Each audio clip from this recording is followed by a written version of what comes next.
A lot's been said about Chinese and Taiwanese wheel builds over the last few years, and the jury I think is definitely still out. But I'm just going to add my opinion for more of a sort of engineering point of view, and to avoid the cliches we see all the time in cycling media, like they feel fast or they spin up well. So the wheels here were built up in the UK, but the rims were sourced from a Chinese supplier called Hongfu, I believe, who will also make a lot of cheap imitation frames. The hubs are the ubiquitous Bitex hubs from Taiwan. These are generally very highly regarded in the independent wheel building community for being light and extremely good value for money. Chances are your local wheel builder will be using these stickered up or not on a number of different wheel builds. So let's take a look at the rims then. The rims are 40mm deep and 27mm wide at the widest point.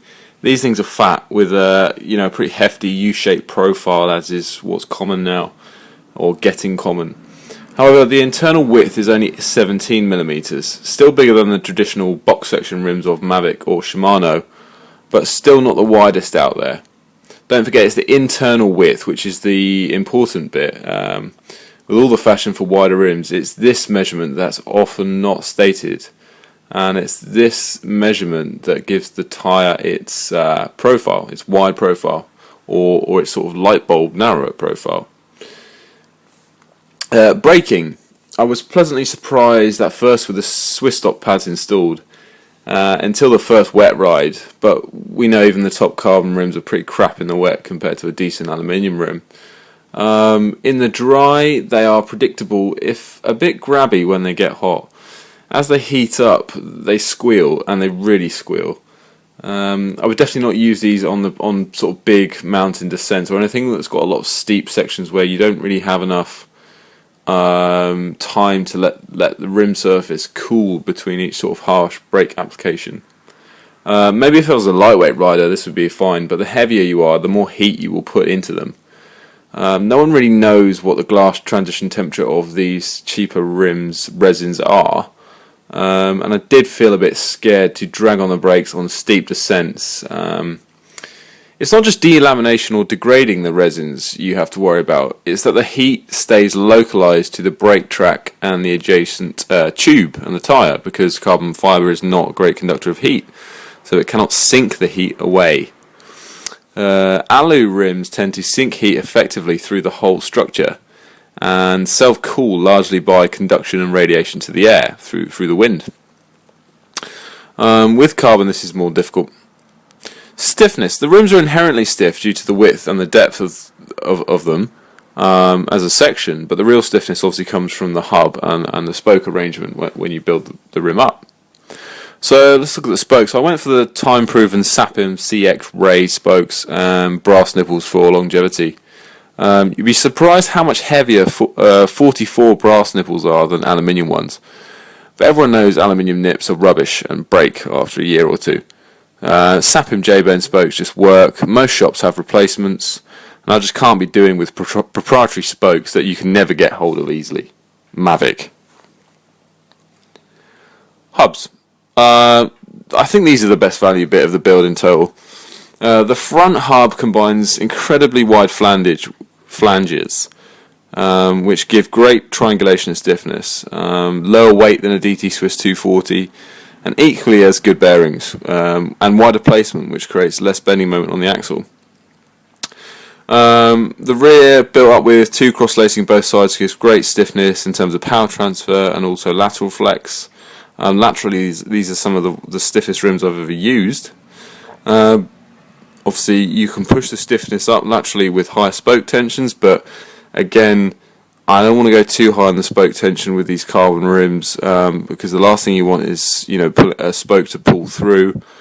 Again, there isn't much info quoted on maximum spoke tension and how much you can put into the rim bed, but the Sapim spokes are going to go. They are overrated, for the rim bed. So I mean, the Sapim spokes will take a lot more tension than you can put into the rim bed.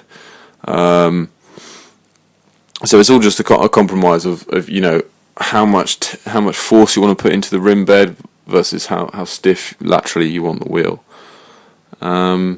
I've got another build with exactly the same setup, but radial spokes on the non-drive side, and there is a serious drop in stiffness, and that might be due to I've built up with slightly lower tension or not. But radial for me just doesn't work. You really need tangential lacing to transfer the torque best. On both sides of the hub, I think.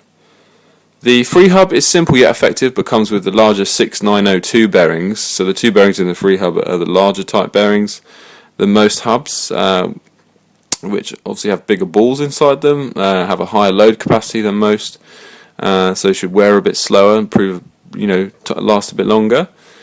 The hubs can be stripped down without any tools. You just need a 2 5mm Allen keys and a 10mm Allen key to get the axle out, and then the bearings just can be knocked out.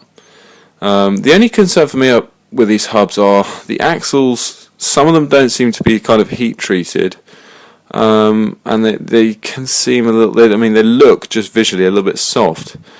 So I hope these don't wear too much. And you can see from another wheel set here, you can see one of the axles actually spinning inside in a bearing race.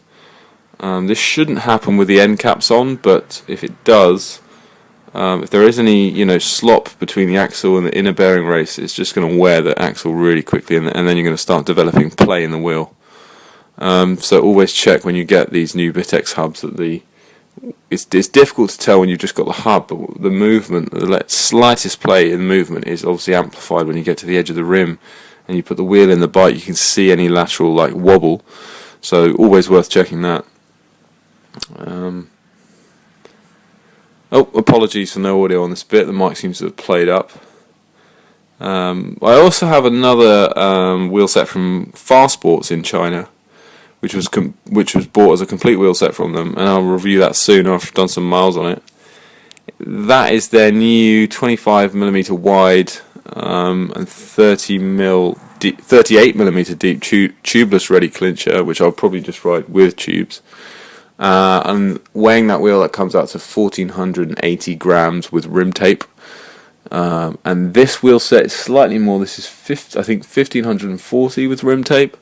Obviously, it's a slightly deeper rim and a little bit wider, so that's where the weight comes from. But no, so far in general, I'm really impressed by this build for the money. I knew the hubs were going to be good. I knew the spokes were good. It was all in the rims, and so far, after doing about 1,000 miles on these rims, I can't really fault them. I haven't really pushed them through any really winter conditions. It's been spring, summer conditions in the UK. The occasional wet ride when they really need to, be cleared off before they start to bite. But no. Great for the money, half the price of a Mavic clincher wheel set or something like that, a third of the price of a Zip wheel set, and obviously wheels are consumables. You will wear out wheels. You obviously fatigue the materials, and you wear out the braking track if it's not a disc wheel. So, I don't just want to have a wheel set to race on. This is a wheel set I want to use and admire all the time when they're on the bike. So for me, they're great value for money.